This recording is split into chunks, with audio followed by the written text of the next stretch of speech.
favor, pode sentar. Dê uma boa noite aí a seu irmão. Perguntas aqui. Uma delas é: para onde você está indo? Você parou já para pensar para onde você está indo? O que te motiva para você viver?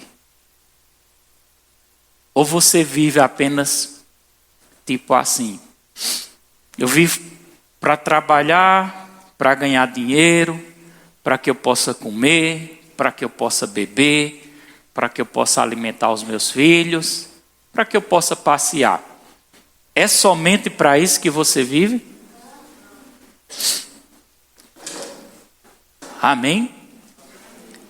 Quando nós temos uma visão sobre o futuro, irmão, nós entendemos o que nos espera lá no futuro, essa visão vai nos ajudar a viver melhor aqui nessa terra. Amém? Agora, quando eu não sei, por que pastor mostra tanto essas coisas? Fala tanto sobre o inferno, mostra tanto essa realidade no mundo espiritual. Justamente para que você tenha uma visão de eternidade. Amém? Porque uma visão de eternidade é o combustível para nos mantermos firmes e fiéis. É ou não é? Quando eu sei que existe algo além da minha vida aqui, isso vai me estimular a uma vida de fé fervorosa em Deus. Não é assim que acontece? E quando eu não sei? Vocês viram uma imagem aqui pesada, podemos dizer assim, uma imagem do inferno. A gente não pode dizer exatamente se é dessa forma. Eu nunca fui lá, teve pessoas que já tiveram visões, alguma coisa desse tipo. Mas isso aqui traz um certo tipo de clareza para a gente. Por isso que eu coloco essas coisas, eu mostro, eu falo. Jesus falava sobre isso. Se você ler o Novo Testamento, bem direitinho, devagarzinho, você vai encontrar várias passagens da Bíblia falando sobre o inferno. Eu sei que essa é uma mensagem que não dá muito glória a Deus,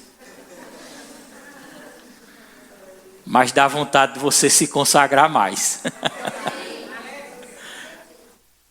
Então a pergunta é: para onde você está indo? Para onde? Faça essa pergunta para você mesmo. Para onde eu estou indo? Será que o meu objetivo é só uma faculdade? Será que o meu objetivo é só uma empresa? O que é o meu objetivo? Tem tantas pessoas que tiveram objetivos assim que não é errado.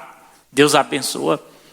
Mas conquistaram, chegaram nos seus objetivos e hoje estão depressivos, desanimados, sem vontade de viver, porque não tem um combustível que alimenta a fé delas. Elas entenderam o que espera delas depois da sua morte. Todo mundo vai morrer aqui, a não ser que nós sejamos arrebatados antes da morte. Alguns não provarão a morte por causa do arrebatamento. Mas se o arrebatamento não vir daqui talvez daqui um período aí de anos, possa ser que a gente parta na morte. Amém? Mas afinal de contas, todo mundo vai ter que sair daqui. Todo mundo, eu, você, nós precisamos trabalhar, irmão. Não só por uma aposentadoria passageira. Trabalhe por aquilo que é eterno. Que a eternidade seja o combustível para te manter firme. Aqui não é questão de religião, não é questão de placa de igreja. Porque talvez você esteja aqui e diga: eu me identifico com a igreja tal, eu me identifico mais com essa. Aqui é questão de uma verdade sendo pregada e anunciada, abrindo os nossos olhos espirituais. Amém? Amém? Imagine que você soubesse que Itapetim está prestes a ser inundado.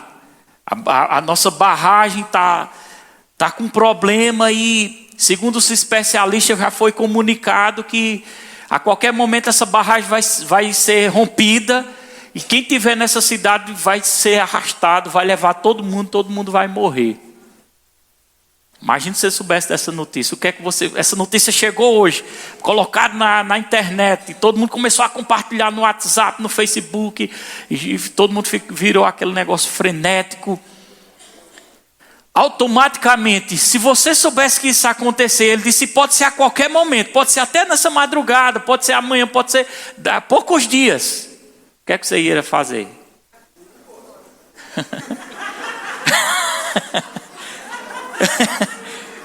Cléber foi ligeiro, né? Mas você ia embora sem comunicar aos seus? Voltou. A notícia chegou, então você ia falar o máximo, pessoal, nós não podemos ficar aqui, vamos embora, essa cidade vai ser destruída. Era assim que a gente ia fazer? Porque a gente escutou uma notícia de algo que está para acontecer. Amém? E isso ali gerou um despertamento, um alvoroço. E a gente começou a pregoar, a falar, a despertar as pessoas para algo que está para acontecer. E aquelas pessoas que umas vão acreditar, outras não vão. Isso é conversa. Não, só vai passar ali. Se acontecer de arrombar essa barragem, só passa ali no rio. Mas alguém fez um estudo e calculou e disse que era possível toda a cidade ser arrastada. Então o que é que você faria? Você saía dizendo a todo mundo, você procuraria salvar o máximo de pessoas. Era assim ou não era? Eu tenho algo para te dizer. Essa terra está prestes a ser lavada pelo fogo. Amém? E nós precisamos falar do que está para acontecer. Precisamos anunciar o evangelho com mais rapidez e velocidade. Meu querido irmão Welso disse assim, Jesus já estava voltando para muitas pessoas. E eu parei e fiquei escutando aquilo que ele estava dizendo, e ele disse assim, Jesus está voltando para aqueles que já estão morrendo. E é verdade, irmão. Porque depois que morre, segue-se o seu juízo. Amém? Depois que morre, acabou-se. E aquelas pessoas que têm na consciência assim, não, ele está dormindo. Será que está dormindo, irmão? Será que está dormindo? Vá lá para Lucas, não precisa abrir não. 16, a partir do versículo 19, e leia bem direitinho, cautelosamente, o trecho, que alguns dizem que é parábola, mas não é parábola. Se analisarmos na Bíblia, nas parábolas que Jesus falava, não citava o nome de pessoas. Como é que ele, nesse aqui, ele citou o nome de Lázaro, o rico e Lázaro. 2 pessoas, 2 destinos. O rico, um homem que a Bíblia fala, havia, e ele cita assim, havia. A gente fala muito esse texto. Quando Jesus sabia, ele estava relatando um fato. Havia um homem rico que vestia de púrpura, linho. Lucas 16, a partir do versículo 19. Ele diz, havia verbo de existir, algo que aconteceu. E ele é bem criterioso, ele diz, havia um homem rico que vestia de púrpura, linho finíssimo, vivia regaladamente, esplendidamente. Deus tem alguma coisa contra os ricos? Mas o que é que podemos entender? Se havia um homem, 2 fatos, 2 vidas, 2 histórias, e ele relata de um homem rico, o que eu posso entender à luz de toda a Escritura? Que ele era alguém ambicioso que só pensava nesse exato momento, no momento do presente. Ele não tinha expectativa sobre o sobrenatural, sobre a vida após a morte. Jesus vai e fala também do outro lado da vida de outro homem, de outro destino. Que ele diz, o rico Ele vai e fala do outro homem chamado Lázaro, que vivia ali próximo da casa do rico. E a Bíblia diz que os cães vinham e lambiam as suas feridas.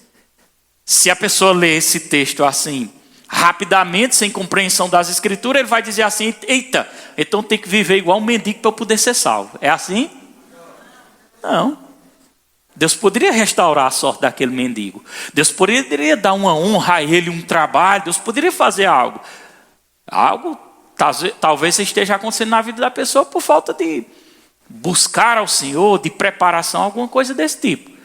Mas o fato é que o rico morreu sem esperança. Um fato, uma realidade. E o pobre morreu com esperança. Morreu na fé. Amém? A morte não é o final. A morte é o desligamento da sua alma do seu corpo. Os dois se desligaram do corpo. Os dois deixaram seu corpo. E a Bíblia, ela é bem criteriosa quando trata sobre isso. Porque quando ela diz, quando o mendigo morreu, estuda em casa, porque eu não vou ler, porque não vai dar tempo. Lucas 16, a partir do versículo 19. Quando o mendigo morreu, fala bem direitinho. O anjo do Senhor o tomou e levou para o seio de Abraão. Amém? Amém. E onde é esse seio de Abraão? O seio de Abraão é no Hades. Hades é um inferno. Havia uma divisão, um lugar de descanso, onde as almas, algumas versões dizem mundo dos mortos. Se eu não me engano é na versão NVT, se eu não me engano. Mundo dos mortos. Como é que existe um mundo para os mortos? O mundo dos mortos não é o cemitério, não? Cemitério é só onde fica a casca. Mas existe um mundo dos mortos, onde as almas vivas, intactas, que sente emoções, que sente dores, que vê, que enxerga, que tem um corpo espiritual, estão indo para lá. O mundo dos mortos. E a Bíblia diz esse fato que Lázaro, ele vai para o seio de Abraão sem tormento. Mas do outro lado, a Bíblia fala do rico, que morreu sem esperança, morreu sem fé, em tormento, gritando, clamando e dizendo: Pai Abraão. Ele lembrou de paternidade. Pai Abraão. Porque tem pessoas que, quando está na terra, não quer paternidade espiritual. Não quer ligação com a igreja de Cristo. Mas como é que eu não vou estar ligado com a noiva de Cristo? Que tipo de evangelho é esse que se só congrega em casa? Ah, mas eu leio a Bíblia em casa. Ah, mas eu oro em casa. Mas será que isso é suficiente? Será que isso é o plano de Deus para a sua vida? A Bíblia fala de Paulo estabelecendo igrejas, levantando bispos, diáconos. A Bíblia fala também da igreja nas casas, fala. Mas eu não posso estar separado da igreja de Cristo. Diga aí para o seu irmão, não se desconecte não. Hebreus 10, 25, não abandone a vossa congregação, como é costume de alguns. É a noiva. Tem defeito? Tem, mas eu preciso estar. E Abraão diz, o rico lá em tormentos: Pai Abraão, peça a Lázaro que molhe pelo menos a ponta do seu dedo e venha me refrescar a língua. Onde já se viu que a alma sente dor? Alguém pode dizer, a alma não sente dor. Sente. Se a Bíblia diz que sente, é porque sente. Alguém disse assim: é impossível uma baleia engolir alguém e ela não ser triturada. Porque um ateu foi falar e dizer assim: não tem condição de Jonas ter. Isso é algo como é que diz? Como é uma palavrazinha? Fictício.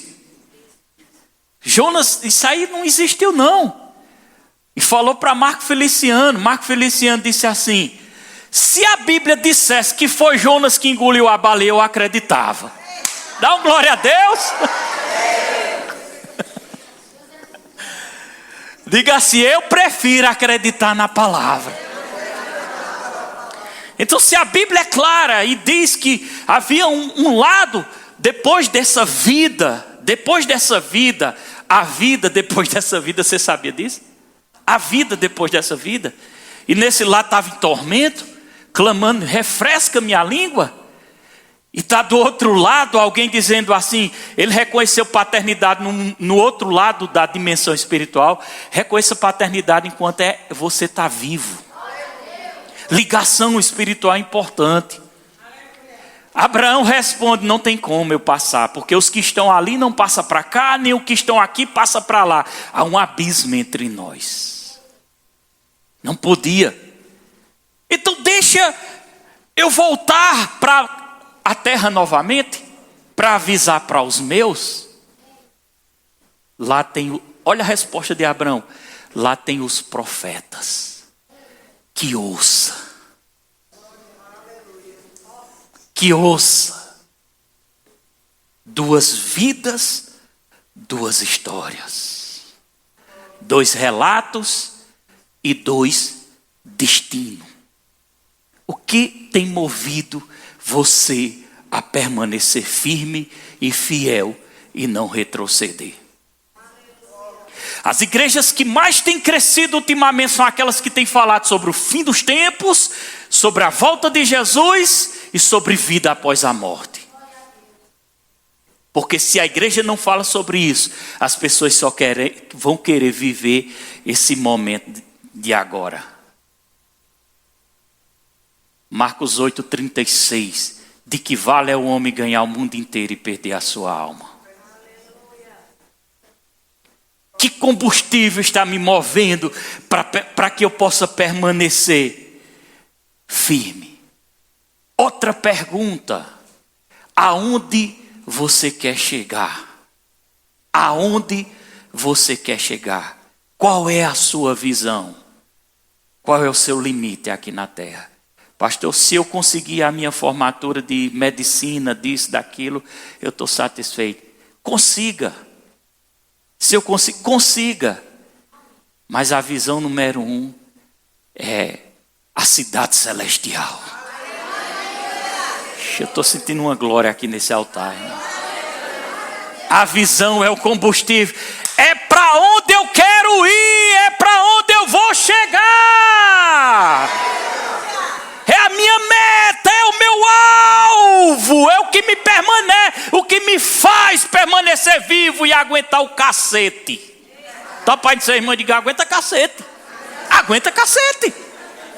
Aguenta, deixa falar, deixa remoer, deixa criticar, deixa dizer o que quiser dizer. Mas aguenta o cacete. Aguenta. Por quê? Porque você tem um alvo, você tem uma meta, seu nome foi escrito no livro da vida, você não quer perder o que você conquistou de mais precioso, a salvação da sua alma. Pode se ganhar e pode se perder também. Evangelho pregado onde se diz uma vez salvo, salvo para sempre, isso aí é uma falsa doutrina do diabo. É possível ganhar e é possível perder. Então, o que é que eu faço para não perder? Permaneça firme. Foque.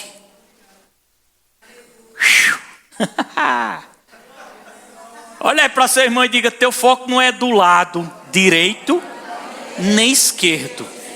Nem para frente, nem para trás. Diga, é para o alvo.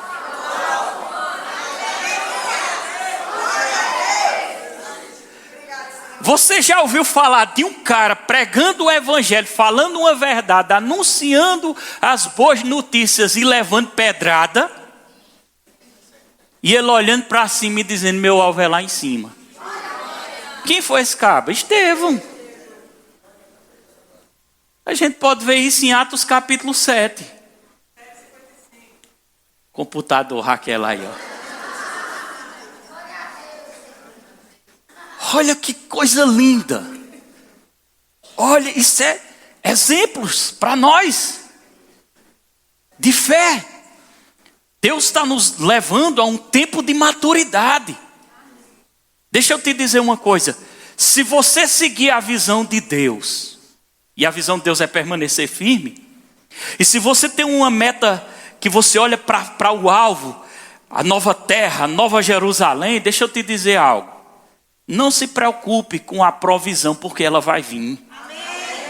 Não se preocupe, porque as portas vão se abrir. Porque Jesus disse que Deus, Ele quer que a gente peça, mas Ele sabe do que nós precisamos antes de pedir. Amém? Deus não quer que eu viva inquieto, preocupado, ansioso. Se está havendo inquietação e preocupação, irmão, eu preciso botar esse demônio da preocupação para correr. Sai daqui, Satanás. Diga, sai daqui, demônio da preocupação, da ansiedade. Em nome de Jesus, diga, eu tomo autoridade sobre você. Olha aí para seu irmão, dá uma catucadinha nele e diga, viva o dia de hoje, o amanhã pertence a Deus. Quem já passou? Eu já passei. Quem já passou por uma situação que você diz, escapei fedendo, quase que eu morro? Aquele na UTI. Me diga uma coisa, você que já passou por essa experiência, quando você sai da experiência, o que é que você quer? Abraçar sua família. Você quer curtir. Você come o feijão com gugu e você come puro. E você diz, meu Deus, obrigado pela vida, eu estou vivo. Não é assim ou não é? Porque você escapou fedendo. Você vai pagar até o sorvete para sua esposa, para seus filhos. Agora olha, como a carne da gente ela é tendenciosa. Se a gente não vigiar, a gente esquece do que passou. Aí a gente nem liga mais, a gente não quer mais feijão com gugu e não paga mais o sorvete. Tá cheio de cabeça, a mente a 1000 por hora. Eita Jesus. Diabo trabalhando e isso, aquilo, esse problema e o teu trabalho e aquilo e essa pessoa. Eita Jesus, sai pra lá, diabo. Diga assim, eu ando pela fé. Eu ando pela fé. Diga, eu estou firmado na palavra. Diga, a minha visão é de eternidade. Aleluia, glória a Deus. É um glória a Deus bem forte. Então, irmão, quando a gente passa por uma situação, quem passou sabe disso. Ela só quer curtir agora a família. Ela se desprende do dinheiro que tem no banco, se desprende da casa, se desprende do carro, se desprende de tudo. Porque ela sabe que ficou entre a vida e a morte. Vamos ler Atos 7:55. Olha o exemplo desse grande homem de Deus. Eu quero que você leia junto comigo. Mas Estevão, volta o versículo 54. Estevão estava ali sendo julgado, né, criticaram ele, falaram mentiras, calúnias. Ouvindo eles, as pessoas enfureceram-se no seu coração, rilhavam-lhe os dentes contra Estevão. Rilhavam, que ódio! Quantas pessoas não têm esse ódio, né, contra o crente, o cristão genuíno? É assim ou não é? Eles estavam assim, capetados. E o versículo 55, siga o exemplo de Estevão. Vamos ler junto? Quem pode ler comigo? Mas Estevão, cheio do Espírito Santo. Tem alguém cheio do Espírito Santo aqui? Mas Estevão, cheio do Espírito Santo. Vamos lá? Fitou os olhos para a direita? Para a esquerda? Para frente? Para trás? Para onde foi o olho dele? E o que foi que ele viu? E Jesus que estava sentado à sua direita. Eu acredito particularmente que o céu se abriu e ele viu na dimensão mesmo, ali com os olhos abertos mesmo, naturalmente. E pastor, se olhar para cima e não ver, veja pela fé. Porque quem vê pela fé, ele ainda é maior do que quem viu no natural. Porque quem viu no natural, muitas vezes só acredita se ver no natural, igual a Tomé. Se eu ver, eu acredito. Se eu não ver, eu não acredito. Mas deixa eu te dizer uma coisa. Deus está contente com aqueles que não estão vendo Ele. Está dizendo, ô Pai, eu te amo. Ô Pai, Tu és maravilhoso. Aqueles que não viram a cidade celestial naturalmente, mas viram na mente, viram no coração, viram no espírito. E ele fitou os olhos, né, no céu e viu o quê? A glória de Deus e Jesus que estava à sua direita. E o versículo seguinte... Vamos ler todo mundo junto. E disse: eis que vejo o céu aberto e o Filho do Homem em pé à sua direita, à destra de Deus. É a minha visão, é a nossa visão de reino, do futuro. O que Deus tem para mim? Volto a fazer a mesma pergunta: para onde eu estou indo? E onde eu quero chegar? Qual é a minha visão sobre o futuro? Amém? Glória a Deus. Glória a Deus. Eu vou ler alguns textos aqui. Não precisa abrir não, por conta da hora. Eu queria que o louvor fosse se posicionando. A Bíblia fala em Isaías 65, versículo 17. Diz assim a palavra do Senhor, antes pode ir tocando. Pois eis que eu crio novo céu e nova... Se der para colocar, pode colocar. Pronto, RA. Pode ler comigo. Pois eis que crio novo céu e nova terra. E não haverá lembrança das coisas passadas. Jamais haverá memória delas. Olha o que Deus preparou. Novo céu. Agora eu acho interessante. Porque tem textos na Bíblia que falam de uma nova terra. Por que eu estou mostrando esse texto, pastor? O que isso tem a ver com a mensagem? Tem tudo a ver. Porque o que eu quero que você saia daqui é com a visão celestial. Para onde eu vou? Para onde eu estou indo se eu permanecer firme? Para onde eu vou? Lembra do começo da pregação? 2 vidas, 2 destinos. Lázaro, paraíso. O rico, inferno. Esse inferno que o rico foi, segundo as escrituras, chama Hades. Que é o mundo, que esse Hades é o mundo dos mortos. Agora raciocina comigo. Lá em Apocalipse está escrito que o Hades será jogado no lago de fogo. Então até o Hades é temporário. Eterno vai ser o lago de fogo. Um destino de alguém que escolheu, optou viver a sua própria vida da forma que ele quer viver. Um jovem me fez uma pergunta ontem à noite aqui, tá vendo, e Tiago?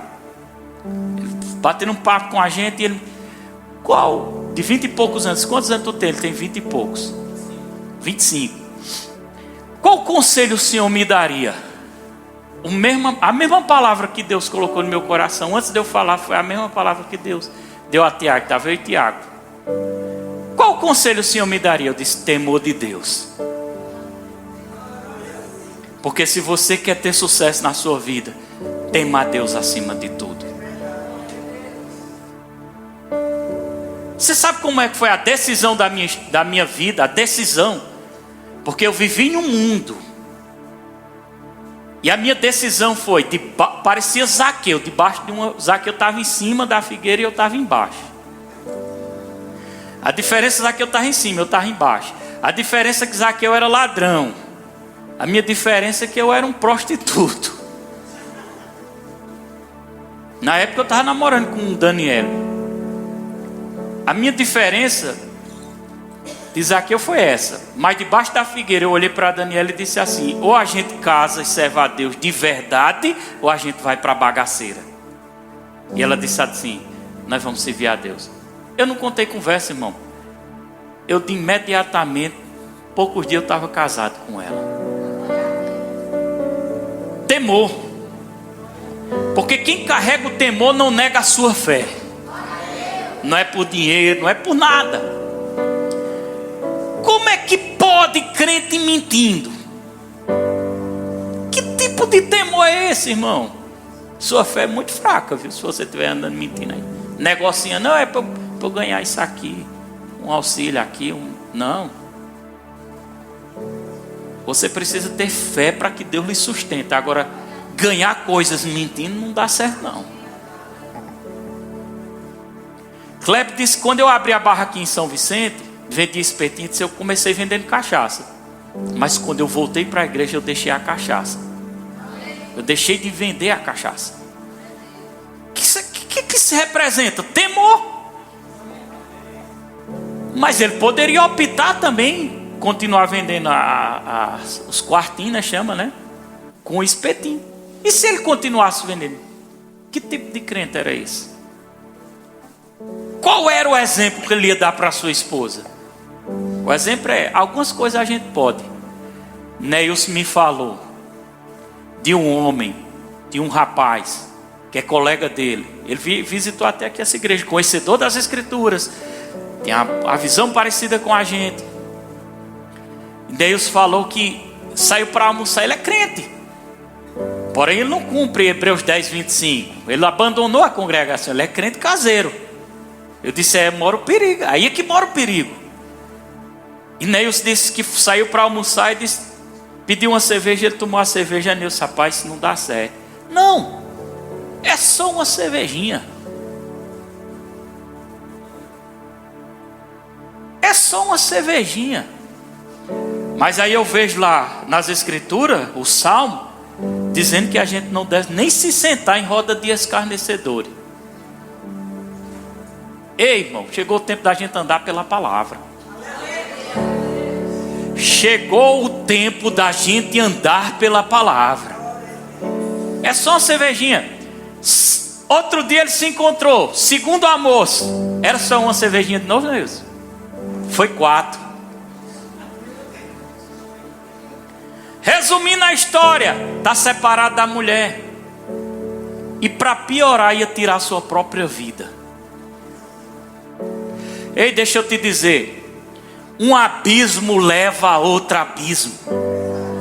Fuja da aparência do mal. Fuja da aparência do mal. Fuja. Amém? Vamos lá. Eu acho interessante isso aqui, para finalizar. A Bíblia fala de uma nova terra, mas ao mesmo tempo a Bíblia fala de um paraíso. Lugar que a gente vai participar. Quem está contente por estar nesse lugar? Isaías 65, versículo 17 diz que: pois eis que eu crio um novo céu e nova terra a partir. Isaías 66, versículo 22, a Bíblia diz: porque como os novos céus e a nova terra que hei de fazer estarão diante de mim, diz o Senhor, assim há de estar a vossa posteridade e o vosso nome. Porque, vou ler novamente, está na tela, quem pode ler comigo? Porque como os novos céus e nova terra que hei de fazer estarão diante de mim. Ei, irmão, por que o pastor está dizendo isso? Porque há um futuro garantido para nós, irmão. Essa terra é passageira, mas Ele está garantindo uma nova terra para vivermos eternamente com o Senhor. Vale a pena ou não vale a nossa renúncia? Vale a pena ou não vale a nossa dedicação? Vale a pena ou não vale o nosso esforço? Aí tem gente aqui que ainda, eu digo, quem quer entregar a sua vida a Jesus? O cara fica feito uma bestalhada, sei lá se eu vou, vergonha, sei lá. Se converte logo, irmão. Para com isso, pelo amor de Deus. Sela tua aliança com Deus. Passará o céu e a terra, mas as palavras do Senhor não passará. O que eu estou pregando é verídico, é verdade. Você está entendendo? É uma verdade. A palavra de Deus é a verdade. 2 Pedro 3,13 diz, 2 Pedro 3,13 diz: nós, porém, segundo a sua promessa, está na tela aí? Eu quero que você leia comigo, vamos. Eu quero que você se acorde. Tem gente ali que estava balançando o olhinho assim para dormir. Vamos lá, já. Nós, porém, segundo a sua promessa, esperamos céu e nova terra, nos quais habita a justiça. Quem espera um novo céu aqui? Quem espera a nova terra? É para lá que nós vamos viver a eternidade, irmão. Quando esses textos entram dentro de nós, o que é que acontece? Até o medo da morte sai, irmão. A gente começa a entender, meu Deus, é só uma passagem aqui, é só uma passagem. É só uma passagem, tem algo melhor para mim. Aleluia. Eu vou falar algo bem interessante, daqui a pouco você vai ver. Eu não estou com pressa não, você está com pressa? Apocalipse 21, versículo do 1 ao 4. Eu estou gostando desses textos aqui, e eu quero que você leia comigo, que eu quero que você participe. Olha o que as escrituras dizem. Vi. Quem foi que viu isso aqui? O apóstolo. Olha o que ele viu. Peraí. Segundo os relatos dos historiadores, disseram que tentaram matar João de todo jeito lá e não conseguiram, não foi? Não está escrito na Bíblia não, mas segundo os estudiosos, eles dizem, né? João estava na ilha de Patmos. Deus separou ele, Deus guardou, Deus protegeu para dar visão. E ele deu visão sobre o futuro. E ele deixou uma carta chamada Apocalipse escrita para essa carta transmitir uma mensagem para ser combustível para mim e você permanecer firme. Foco lá. Aí João disse, viu o que foi que ele viu? Vamos lá. Vi novo céu, nova terra. Novo céu, nova terra. Vai lá, novo céu, nova terra. Diga, novo céu, nova terra. Pois o primeiro céu, vamos lá, e a primeira terra passaram. O mar já não existe. Isso vai passar, irmão. Vai passar, mas tem uma nova para nós, irmão.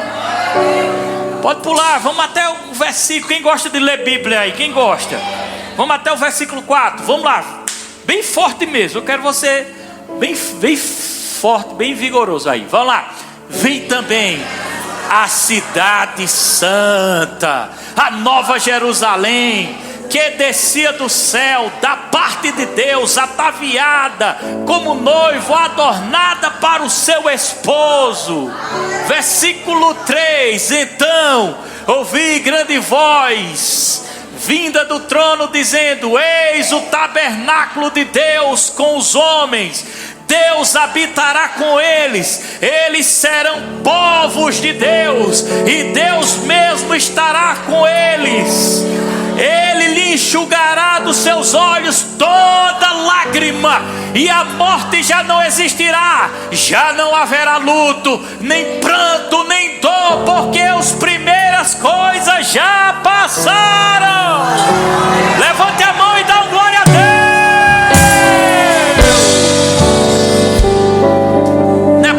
Para frente, é ou não é, igreja? Não é bom entender o que tem preparado para a gente? Porque esse é o combustível que nos motiva, irmão, a você sair daqui cheio de esperança, cheio de alegria no seu coração, irmão. Por outro lado, nós estamos fechando, viu? Ainda tem 3 minutinhos aqui. A nova terra, tem um comentáriozinho aqui interessante. A Bíblia ensina que após o fim dos tempos, Deus criará novo céu e nova terra, onde não haverá mais pecado ou dor ou morte, que foi o que a gente falou. A nova terra é onde a gente vai viver a eternidade. Não haverá choro, não haverá dor. Amém? Deus enxugará dos olhos nossa lágrima. Mas por outro lado, você já viu a Bíblia falando de um lugar chamado paraíso? Se nós vamos viver eternamente na nova terra, o que é que a gente vai fazer no paraíso? É bonito, viu a história? A Bíblia é linda. Porque o paraíso é uma habitação temporária para as almas que foram salvas. Vou repetir, acho que você não se empolgou não. O paraíso é um lugar temporário das almas que foram compradas pelo sangue do Cordeiro. As almas, não é o corpo, é as almas, o espírito. Mas você se lembra que a Bíblia diz que Deus vai nos dar um novo corpo glorificado? Então o novo corpo glorificado não é o paraíso.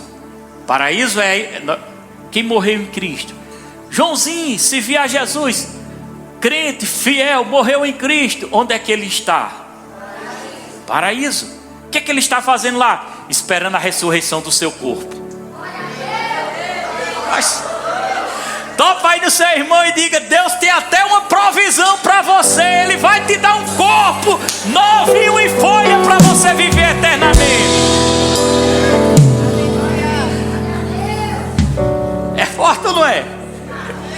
Então quando aquele crente morrer, que partir, não fique desesperado não. Diga: eita bichinho, subisse primeiro do que eu, não foi?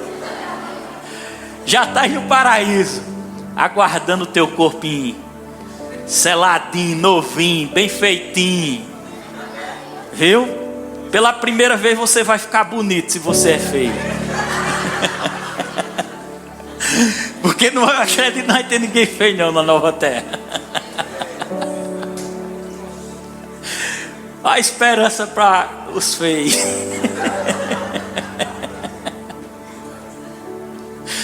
Eita, Deus é bom, né? Ele deu esperança para tudo, né? Você tem um nariz meio... Pode deixar, não precisa operar não. Depois tem um jeito lá. Deus vai resolver tudo, irmão. Quando Jesus ressuscitou e recebeu o corpo glorificado, ele não estava já um pouco diferente? Os discípulos não conheceram ele. Verdade? Vamos lá. Só 2 textos, só para você sair daqui bem contente. Segunda Lucas 23, 43, diz: Jesus lhe respondeu ao ladrão da cruz: em verdade te digo, que hoje estarás comigo no paraíso. Era a alma dele, não era o corpo. 2 Coríntios 12, versículo 3 e 4. Paulo fala de uma experiência, uma experiência que ele teve no céu, no paraíso. Ele diz assim: e sei que tal homem, se no corpo ou fora do corpo, não sei, Deus sabe, foi arrebatado ao paraíso e ouviu palavras inefáveis que ao homem não é lícito proferir. Apocalipse 2,7 diz assim, último, eu quero que você leia comigo para a gente finalizar. Pode ir ficando de pé. Apocalipse 2,7 diz assim, todo mundo, vamos lá? Já quem tem ouvidos ouça o que o Espírito diz às igrejas. Ao vencedor dar-lhe-ei que se alimente da árvore da vida que se encontra no paraíso de Deus. Então eu tenho uma boa notícia para você, irmão. Você é uma pessoa eterna. Você não vai se acabar, você não vai morrer, você só vai ser transferido, você vai conhecer o reino celestial, você vai ver coisas inefáveis que Paulo disse que não era lícito falar. E após isso, depois que toda bagaceira passar e essa terra for consumida, nós vamos ressuscitar para viver a eternidade na nova terra, junto com o Rei da Glória.